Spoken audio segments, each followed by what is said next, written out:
네, 여러분 안녕하세요. 김종호 교수입니다. 오늘은 예수님의 치유사역 5번째 시간으로 수로보니게 여인의 딸을 고치신 이런 예수님의 사역을 한번 살펴보는 시간을 갖도록 하겠습니다. 이방 여인이었고 헬라인 또는 그 가나 여인으로도 나오는 이 수로보니게 여인의 딸을 예수께서 고쳐주신 사건은 이 마태복음하고 마가복음 두 복음서에 등장을 하고 있습니다. 마태복음은 15장이고요. 마가복음은 7장에 나오는데 이 치유 사건 그 이전에 예수께서 바리새인과 서기관들과 그 유대인들이 그동안 가지고 있었던 정결한 것과 부정한 것에 대한 논쟁이 있고 난 다음에 바로 이 여인의 딸을 고치시는 사건이 등장을 합니다. 이거는 마태복음, 마가복음에 공통적으로 나오고 있는 그런 본문이에요. 우리가 성서를 해석할 때 한 사건만 띄어서 이렇게 보는 것은 바람직한 성서 해석이 아니라고 생각을 합니다. 이야기의 흐름이 있죠. 예수께서 병을 고치시거나 비유를 들어서 설명해 주시거나 가르치거나 어떠한 사건이 나올 때는 그 앞에 어떠한 일이 있었고 또 그 본문 뒤에 또 다른 어떤 사건이 등장하는가를 우리가 살펴서 연관지어서 해석해야지 보다 깊고 또 확실한 그런 본문을 해석하는 것을 우리들이 잘 할 수가 있습니다. 그것처럼 이 바로 앞에 바리새인과 서기관들이 예수님의 제자들이 씻지 아니한 손으로 떡을 먹는 것을 비난하는데 이것에 대해서 예수께서는 외식하지 말라고 말씀하시면서 사람의 입으로 들어가는 것이 더러운 것이 아니라 사람의 입에서 나오는 것이 더럽다고 그들에게 말씀을 하셨습니다. 그리고 나서 바로 이 수로보니게 여인의 딸의 더러운 그 귀신 들린 병을 정결케 했다는 그런 말씀, 그런 사건이 바로 이어서 등장을 하게 됩니다.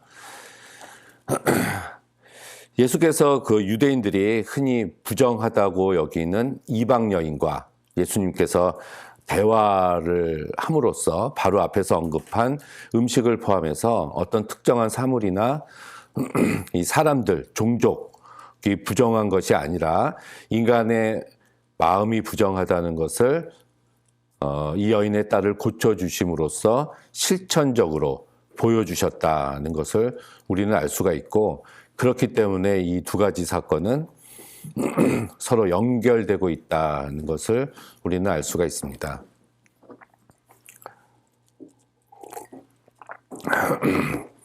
우리가 성서를 읽다 보면은 가끔은 불편하고 이해하기 어려운 그런 이야기들이 등장을 하게 되는데요. 바로 그것이 오늘의 본문입니다. 자신의 딸이 아파서 고쳐달라고 예수님께 찾아왔는데 예수께서는 그 여인이 단지 이방인이라는 이유만으로 어떻게 보면은 그 여인을 향해서 개라고 소리를 지르고 있습니다. 아무리 그래도 그렇지 이 사람을 그 개에다 비유한 것은 독설이고 조금 심하다 하는 생각이 들어요. 이 여인은 자기가 아픈 것도 괴로운 일이지만 어머니로서 자녀가 아파서 그 마음이 얼마나 괴로웠겠습니까? 이런 여인을 향해서 예수께서는 따스하게 이 여인을 대한 것이 아니라 아주 독한 소리로 독설로 이 여인을 대하고 있는 아주 차가운 예수님의 모습을 발견하게 됩니다. 그래서 이 본문을 읽을 때 좀 낯설은 예수님의 모습을 우리는 발견을 할 수가 있어요. 왜 이렇게 말씀을 하셨을까? 그렇죠? 예수께서는 여기서 자녀는 이스라엘 백성을 가리키는데요. 자녀의 떡을 취하여 개들에게 던짐이 마땅하다. 이렇게 이야기를 하셨습니다. 유대인들은 전통적으로 유대인들은 하나님의 자녀들이고 이방인들은 개로 이렇게 취급을 했습니다. 이 복음서 저자들도 예수님의 사역이 우선적으로는 자기 민족 하나님의 백성이라고 스스로 생각하는 유대인들에게 대한 것이었기 때문에 이 이방 여인의 요청을 들어주는 것은 적절하지 않다고 생각을 했을 거예요. 바울도 선교 원칙에서 먼저는 유대인에게 복음을 전하고 그 다음에 이방인에게 복음을 전해야 된다라고 이야기를 하고 있지 않습니까? 로마서 1장 16절에 보면 내가 복음을 부끄러워하지 아니하노니 이 복음은 모든 믿는 자에게 구원을 주시는 하나님의 능력이 됨이라. 첫째는 유대인에게요, 또한 헬라인에게로다. 이런 식으로 사도 바울도 먼저 유대인에게 복음이 전파가 돼야 되고 그 후에 이방인에게 복음이 전파되어야 된다고 자기 바울 서신에 이렇게 적고 있습니다. 이렇게 우리가 생각을 하더라도 이제 예수께서 이제 이스라엘 백성들에게 줄 이 떡을 취해서 이제 개와 같은 이방인에게 주는 것은 마땅하지 않다. 이렇게 말씀하신 것이 이제 낯설고 이해하기가 힘들고요. 근데 더더욱 이해하기 힘든 것은 이 여인의 대답입니다. 주여 올소이다마는 개들도 자기 주인의 상에서 떨어지는 부스러기는 먹습니다. 이렇게 이야기를 하네요. 예수님의 말씀도 놀랍지만 이 여인의 고백은 더욱더 아주 놀라운 고백으로 우리는 받아들일 수가 있습니다. 아무튼 이런 예수님의 이런 낯선 이런 모습들은 마태도 받아들이기 굉장히 어려웠던 것 같아요. 그래서 이 마태복음에서는 마가복음에 나오는 아이들을 먼저 배불리 먹여야 된다라는 구절을 빼고 대신에 이 마태는 나는 오직 이스라엘 집에 길을 잃은 양들에게 보내심을 받았을 따름이다 라는 구절을 대신해서 집어넣었습니다. 그렇기 때문에 이 본문은 마태의 본문은 마가의 본문보다 훨씬 더 온건하게 이렇게 들리는 것을 알 수가 있습니다. 이 말은 다시 말하면 아직까지 예수님께서는 이방 선교를 행하실 단계는 아니었고 그 당시는 우선 이스라엘 사람들을 구원하는 일이 급선무였다는 것을 이 마태는 설명을 하고 싶었어요. 그렇기 때문에 많은 주석가들은 주로 이 본문에서 이 예수님의 이 독설 어린 이런 의도를 설명하기보다는 오히려 이 여인에게 초점을 맞춰서 여인의 믿음이 얼마나 훌륭하고 본받을 만한 것이었는가에 대해서 그것을 설명하는데 정성을 기울입니다. 이 여인을 보면 예수님에 대한 신뢰에 있어서는 신앙의 모범이 되고요. 끈기에 있어서는 인내의 모범이 되고 예수님의 냉정한 말에 대해서는 겸손의 모범으로 등장을 합니다. 또한 그 여인을 끈질긴 기도의 모범으로 간주하기도 해요. 이 예수님의 이 말씀이 그녀의 마음을 천갈래 만갈래 찢어놓는 천둥 같은 말씀이었지만 그 여인은 그 말씀을 붙들었고 그래서 하나님의 거절 가운데서도 예수님의 거부 가운데서도 굳은 믿음으로 하나님의 은밀한 허락을 받아낸 위대한 여인이었다. 이렇게 초점을 이 여인의 위대한 신앙에 맞춰서 설명을 하고 있습니다. 이것은 바로 먼저 구절에서 이제 유대인들이나 바리새인들이 자기들의 전통을 강조하는 태도와 오히려 대조되는 그런 모습으로 더욱더 이 여인의 모습이 뛰어남을 나타내고 있다는 것을 알 수가 있습니다. 이 여인은 딸을 고치기 위해서 별의별 수단을 다 동원해 봤지만 역시 소용이 없었습니다. 그때 마침 예수께서 오셨다는 소문을 듣고 이것이 마지막 기회다라고 싶어서 예수께 가서 귀신을 쫓아달라고 간청을 했던 거예요.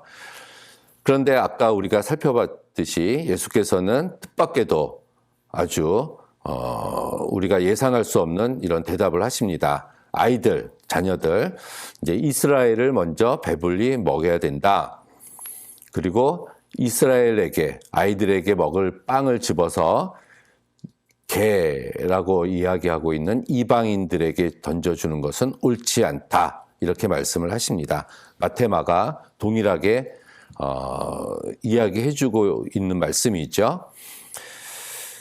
이 말씀을 들었을 때 이 여인은 굉장히 잔인한 말로 당연히 들었을 거예요. 아마 보통 사람들 같았으면 크게 실망을 하고 속으로 불평하면서 그냥 그 자리를 물러 나왔을 겁니다. 그런데 이 여인은 조금도 위축이 되지 않습니다. 이 예수님의 이 말씀에서 신랄 같은 희망을 잡으려고 그녀는 몸부림치고 있었어요. 그녀의 대답을 보면 옳습니다 라고 말합니다. 주여 옳습니다. 내 딸이 귀신 들린 것도 옳고 자기 자신이 개 취급을 받는 것도 옳습니다 라는 아주 놀라운 고백을 해요. 그렇지만 이 여인이 이렇게 놀라운 고백을 하게 된 배경에는 이 예수님의 말씀 속에서 먼저라는 단어의 희망을 찾았기 때문에 그렇습니다. 이스라엘을 먼저 배불리 먹어야 된다. 이 먼저라는 이 말씀 속에서 이 여인의 생각은 예수께서 완전한 거절을 하신 것이 아니라 순서의 문제를 말씀하신 것이다 라고 생각을 했어요. 이방 사람들을 구원하지 않겠다는 예수님의 선언이 아니라 먼저 우선 이스라엘 사람들을 구원하고 그 다음에 이방 사람들을 구원할 것이다 라는 말씀으로 해석을 하고 이 여인이 받아들인 거죠. 어느 것을 택하고 받아들이느냐라는 것은 듣는 사람의 태도에 대해서 달라질 수가 있습니다. 이제 뒤에 말씀, 개들에게 던져주는 것은 옳지 않다라는 이 말씀을 이 여인이 받아들였다면 고개를 떨구고 실망하고 나가버렸겠지만 요 바로 앞에 먼저라는 말씀 속에서 희망이나 가능성을 찾았다는 거죠. 그래서 이 여인이 주님, 그러나 상 아래에 있는 개들도 아이들이 흘리는 부스러기는 얻어먹습니다. 이렇게 놀라운 고백을 하게 된 것이죠. 정말 대단한 이야기입니다. 대단한 고백이에요. 이렇게 무시당하는 상황 속에서 이 여인은 예수님을 향해서 최대의 찬사인 주님이라고 부릅니다. 이 주님이라는 고백은 복음서에서 이방인이 예수님을 향해서 주님이라고 고백한 최초의 본문이에요. 그래서 어떤 이제 주석가들은 이 여인이 주님이라고 고백한 이 호칭을 가지고 이 여인은 본래부터 예수님을 잘 믿었다라고 이야기를 하지만 이 고백 이전에, 이 믿음 이전에 이 여인이 어떻게 예수님을 주님이라고 부를 수 있었는가라는 그 상황에 대해서 우리는 더 주목을 해야 됩니다. 이 여인은 개라고, 자신을 개라고 인정을 했어요. 그러면서 부스러기라도 달라고 이렇게 이야기를 한 겁니다. 그 이유는 실제로 자기에게 닥친 자기 딸이 병이 들린 것에 대한 그 상황에서 직접적인 갈등, 근본적인 갈등 구조가 어떻게 되는가에 대해서 확실하게 파악을 하고 있었기 때문에 가능한 일입니다. 표면적인 갈등 구조, 예수님과의 대화에서 개 취급을 받는 이런 표면적인 갈등 구조를 보지 않고 보다 근본적으로 실제로 문제가 되는 그 갈등 구조를 이 여인은 잘 파악하고 있었다는 얘기입니다. 그 갈등 구조라는 것은 이 여인이 예수님을 찾아온 이유는 자기 딸을 괴롭히고 있는 이 더러운 귀신과 싸우기 위한 것이다라는 것을 잊고 있지 않았다는 얘기예요. 그래서 예수님은 자기를 도와서 귀신을 내쫓아 주실 분, 곧 자기 편이다. 귀신 편이 아니다. 라는 그 관계를 이 여인은 아주 잘 분명하게 알고 있었다는 얘기입니다. 자기의 적은 예수님이 아니라 귀신이다라는 상황 판단을 하고 있었다는 얘기예요. 그래서 예수님이 뭐라고 말씀을 하시던지 간에 독서를 품던 아니던 간에 그것에 대해서 민감하게 반응하거나 신경질적으로 반응하지 않았다는 얘기입니다. 이스라엘 백성, 자녀들이 먼저라면 나중 순서라도 주세요라고 얘기를 했다는 것이고요. 자녀에게 줄 것을 강아지에게도 줄 것이 없다고 말씀을 굳이 하신다면 자녀들이 먹다가 흘린 부스러기라도 주워 먹겠습니다.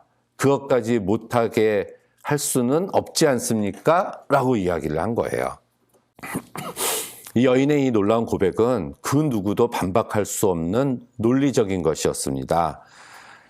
그래서 실제로 이 논리상으로 예수께서 이 여인에게 반격을 당하신 것이고 예수님은 그 논리에 승복하신 것이나 다름이 없어요. 그래서 예수께서 어쩔 수 없이 다음 말을 하신 것 같아요. 내가 그렇게 말하니 돌아가라. 귀신이 내 딸에게서 나갔다. 여기서 중요한 구절은 내가 그렇게 말했으니 이 말씀인 것 같습니다. 너가 그렇게 고백했으니 여인인 내가 믿음을 가지고 받아들였으니 내 딸이 나을 것이다 라고 말씀하신 거예요. 이 말 때문에 여인의 요청을 예수께서 들어주신 겁니다. 그런데 마태는 마가하고 좀 다르게 표현을 하고 있죠. 여자야, 참으로 내 믿음이 크다. 내 소원대로 될 것이다. 바로 그때 그 여자의 딸이 나았다. 항상 이 마가와 마태는 병이 나은 시점에 대해서 이렇게 다르게 표현을 하고 있는 것을 우리는 굉장히 많이 발견을 할 수가 있습니다. 이거 시점이 틀리다는 얘기죠. 예수께서는 중요하게 여기신 것이 이 먼저 쓰여졌다고 제가 말씀드렸던 이 마가복음에서 이 여인의 입 밖으로 나오는 말 때문에 내 딸이 병에서 나았다라고 말씀을 했다는 얘기예요. 이 수로보니게 여인을 만나기 전에 바로 앞에 본문이 바로 정결 문제에 대해서 바리새인과 예수께서 논쟁하셨다고 제가 말씀을 드렸죠. 그때 외식하지 말아라 라고 예수께서 말씀을 하시면서 입으로 들어가는 것이 더러운 것이 아니라 입 밖으로 나오는 것이 더럽다라고 말씀을 하셨는데 부정한 것이다 라고 말씀하셨는데 예수께서는 지금 이 마가의 본문에서는 이 여인의 입에서 나오는 것이 부정한 것이 아니라 정결한 것이다 라고 말씀을 하신 거예요. 이방인이었지만 이 고백을 통해서 이 말씀을 통해서 그래서 이 마가는 어떤 외적인 것이 아니라 마음의 정결과 부정이 달려있다라는 것을 보여주고 싶었다는 얘기입니다. 우리는 이 마태처럼 너무 예수님을 높이는 데 관심을 기울인 나머지 그 여인이 기적의 주도권을 쥐고 있었다라는 생각을 놓치는 경우가 굉장히 많습니다. 예수님마저도 이 냉정한 말을 하고 반응을 기다리고 있는 이런 모습으로 나와요. 예수가 그 여인을 시험하기 위해서 그랬든 아니면은 이방 선교는 나중에 해야 할 일이라고 생각해서 그랬든지 간에 이 고백에서 보면은 예수님께서는 그 여인에게 공을 돌리고 있었다는 얘기입니다. 이 여인이 조금도 굴하지 않고 믿음과 용기를 가지고 말하니까 예수님도 그것에 감동을 한 거예요. 그 순간에 귀신이 물러난 것입니다. 사실 이 말씀 속에서 예수께서 귀신아 물러가라 이런 직접적인 선언을 하시지 않았어요. 엄밀히 보면은 어떻게 해서 귀신이 나갔는지도 우리는 알 수가 없습니다. 그저 예수님은 그 여자가 입 밖으로 말을 잘했기 때문에 귀신이 나간 것이다 이렇게 말씀을 하신 거예요. 그렇다면 이 기적의 주도권은 여기서 예수님이 가지고 있는 것이 아니라 여인이 가지고 있는 것입니다. 그 혈루증 앓던 여인들도 마찬가지였죠. 13년 동안 혈루증 앓던 여인이 예수님의 옷에 손을 댄 그 순간에 마가는 그 여인의 혈로 근원이 말랐다라고 얘기를 했는데, 이 마태복음에서는 예수께서 누가 내 몸에 손을 대었느냐 말씀하시고 그 여인이 찾아왔을 때 내 믿음이 너를 구원하였다 하는 그 순간, 예수님의 선언이 있었던 그 순간에 이 여자의 혈로 근원이 말랐다, 나았다, 이렇게 표현을 했지 않습니까? 똑같은 현상이 이 수로보니게 여인의 딸에서 귀신이 나간 그 순간도 마가와 마태는 이렇게 다르게 표현을 하고 있어요.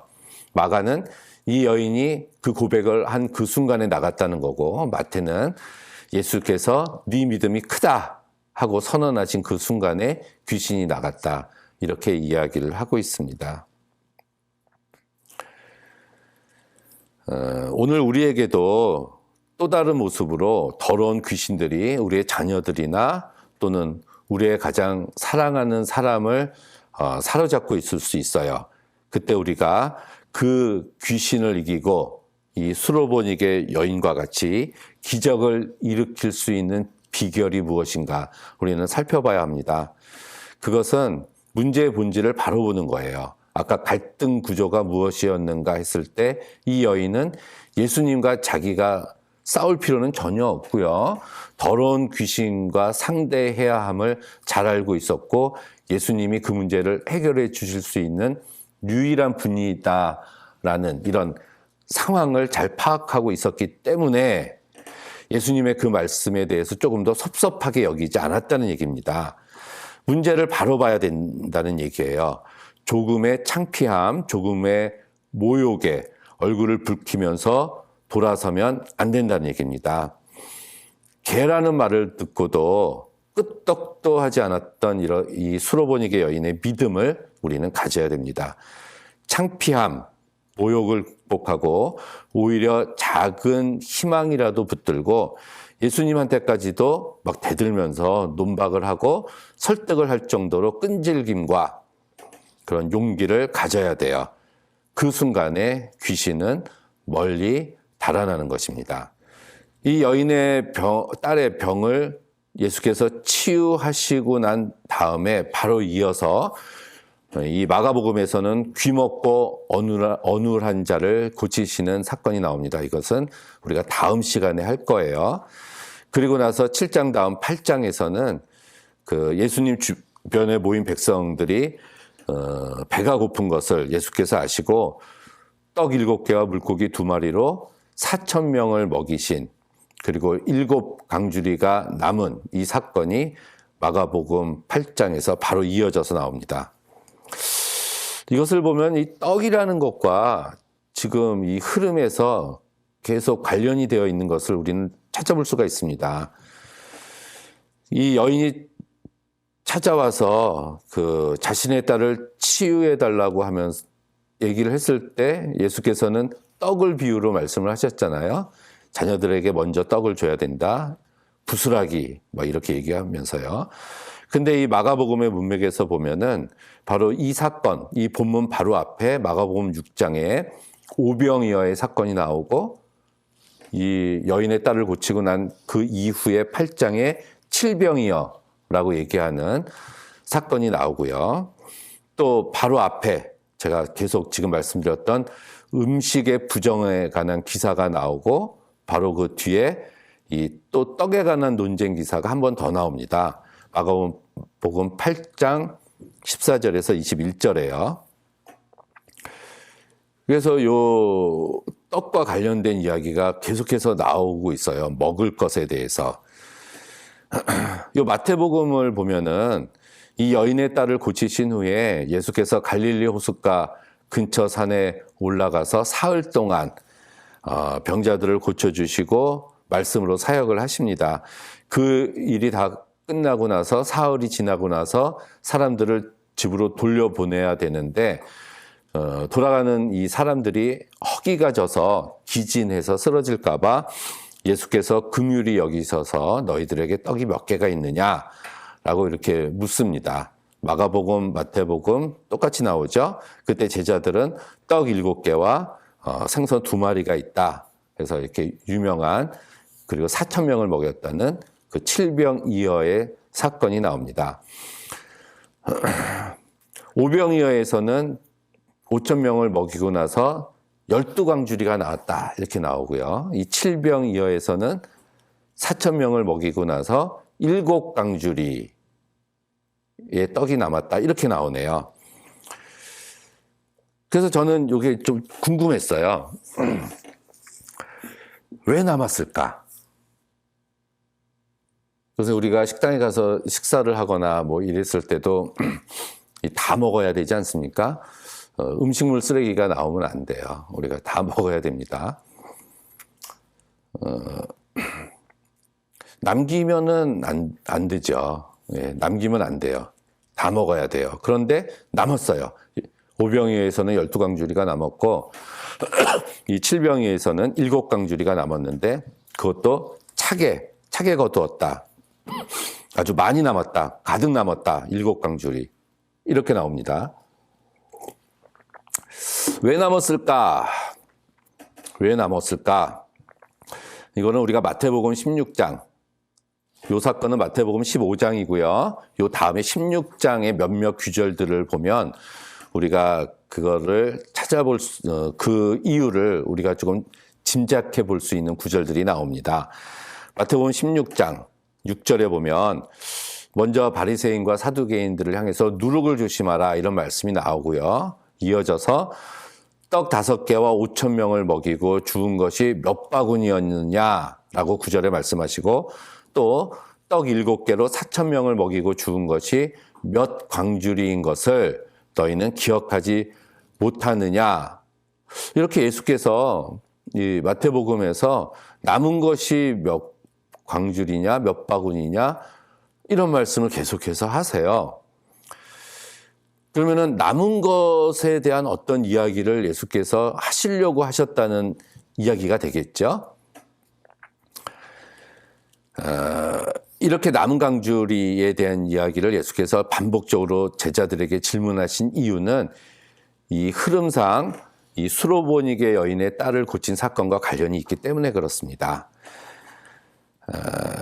떡을 계속해서 우리가 살펴보면 이 여인과 예수께서 대화하시면서 자녀의 떡을 취하여 개들에게 던짐이 마땅치 아니하다 해서 말하는 이 떡과 이 여인이 주여 올소이다마는 개들도 자기 주인의 상에서 떨어지는 부스러기를 먹나이다 해서 부스러기하고 이 칠병이어의 기적에서 다 배불리 먹고 남은 조각을 7광주리에 차게 거두었으며 해서 이 남은 조각 이 떡과 이 부스러기와 남은 조각이 서로 연결이 되고 있습니다.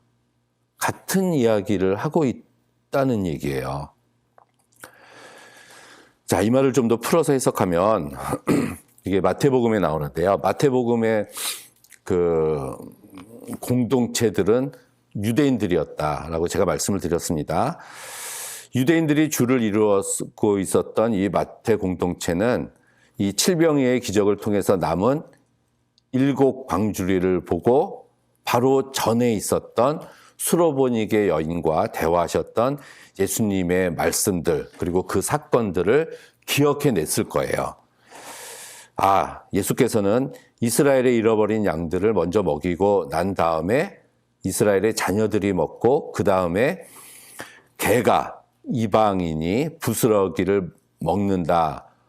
차례가 이렇게 된다라고 바로 전에 예수께서 그렇게 말씀을 하셨었지. 그거를 기억해낸 겁니다. 예수께서는 그 여인에게 이 떡이 먼저 이스라엘 자녀들에게 먹은 다음에 부스러기가 남아야 그것을 이방인에게 먹인다고 말씀하셨던 것을 기억해낸 거예요. 자, 그렇다면 7광주리에 남은 부스러기는 누가 먹었을까가 됩니다. 이것은 왜 남겼을까라는 이야기와도 통하는 얘기죠. 일부러 남기셨다는 얘기가 되네요. 거기에 모인 5천 명, 4천 명을 다 먹이시고 12바구니와 7광주리에 남은 것들은 이스라엘 유대인 백성들이 아닌 나머지 이방 백성을 위해서 일부러 남겨놓으셨다는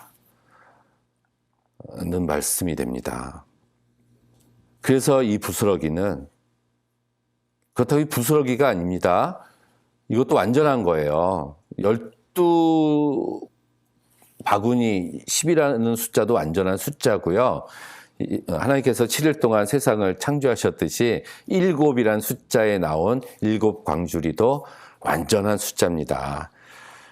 바로 이것들은 이 모든 열국, 열방, 모든 백성들을 위해서 예수께서 당연히 준비해 놓으신 것이다. 우리는 이렇게 봐야 됩니다. 그렇다면 이 수로보니게 여인이 구했던, 예수님께 구했던 그 차례와 순서는 머지 않아서 바로 다음 며칠이 지나지 않아서 바로 이루어지는, 그렇다면 이거는 또 동시에 이루어지는 사건임을 우리는 알 수가 있습니다.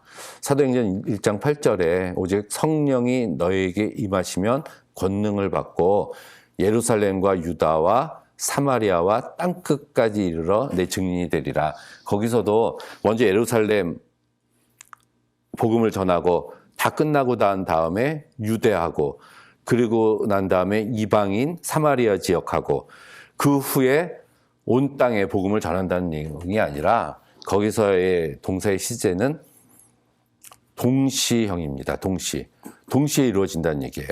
예루살렘 동시에 온 유대와 동시에 사마리아는 적이죠. 원수의 땅 동시에 세상 끝까지 예수의 그리스도의 말씀은 성령이 임하시면 동시에 전해져야 되는 말씀이고, 그렇다면 예수 그리스도와 하나님 입장에서는 유대인과 이방인의 구별은 절대로 없다는 것을 우리는 발견할 수가 있습니다. 똑같은 하나님의 백성들이죠. 물론 성서엔 그 남은 강주리가 어디로 갔는지, 이방인들에게 사용되어져 있는지, 누가 먹었는지 기록이 되어 있지는 않습니다. 하지만 분명히 그 광주리는 오늘날 그렇게 남아 있어서 저와 여러분들에게 도전을 주고 있어요. 바로 그 광주리는 우리 자신뿐만이 아니라 우리 교회 전체에서도 남겨져야 되고, 그 남겨진 것들은 우리 교회 내에 남아 있을 것이 아니라, 내 주위에만 남아 있을 것이 아니라 오늘날의 이방인이라고 볼 수 있는 교회 밖에 있는 사람들에게 골고루 나누어져야 되고 전파되어져야 될 줄로 믿습니다.